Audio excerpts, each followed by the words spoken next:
ఆంధ్రప్రదేశ్ శాసనసభలో 2025-26 వార్షిక బడ్జెట్ను ఆర్థిక మంత్రి పయ్యావుల కేశవ్ ప్రవేశపెట్టారు. 3.22 లక్షల కోట్లతో బడ్జెట్ను సభ ముందుకు తీసుకొచ్చారు.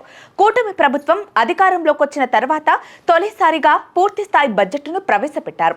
బడ్జెట్లో వ్యవసాయానికి 48,000 కోట్లు కేటాయించారు. రెవెన్యూ వ్యయం 2,51,162 కోట్లు.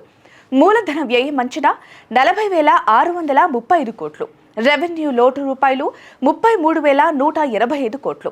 ద్రవ్య లోటు రూపాయలు 79,926 కోట్లుగా అంచనా వేశారు. అన్నదాత సుఖీభవ కోసం 6,300 కోట్లు. ఏపీ జీవనాడి అయిన పోలవరం ప్రాజెక్టు కోసం బడ్జెట్లో 6,705 కోట్లు కేటాయించారు. రాష్ట్ర రుణ సామర్థ్యం 0కు చేరుకుందని, అప్పు తీసుకునే శక్తి లేని ఏకైక రాష్ట్రంగా ఏపీ మిగిలిందని అన్నారు.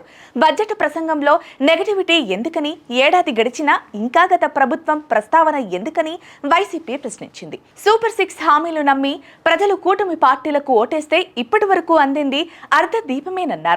సంపద సృష్టి అద్భుతంగా చేస్తున్నామన్న సీఎం చంద్రబాబు సూపర్ 6 హామీలకు తగిన కేటాయింపులు ఎందుకు చేయలేదని మాజీ ఆర్థిక మంత్రి బుగ్గన రాజేంద్రనాథ్ రెడ్డి ప్రశ్నించారు. బడ్జెట్లో నిరుద్యోగ భృతి ప్రస్తావనే లేకుండా నిరుద్యోగులను ప్రభుత్వం మోసం చేసిందని, అన్నదాత సుఖీభవ, తల్లికి వందనం పథకాలకు సరిపడా నిధులు కేటాయించలేదని, బడ్జెట్తో ఏ వర్గానికి న్యాయం జరగదని అన్నారు.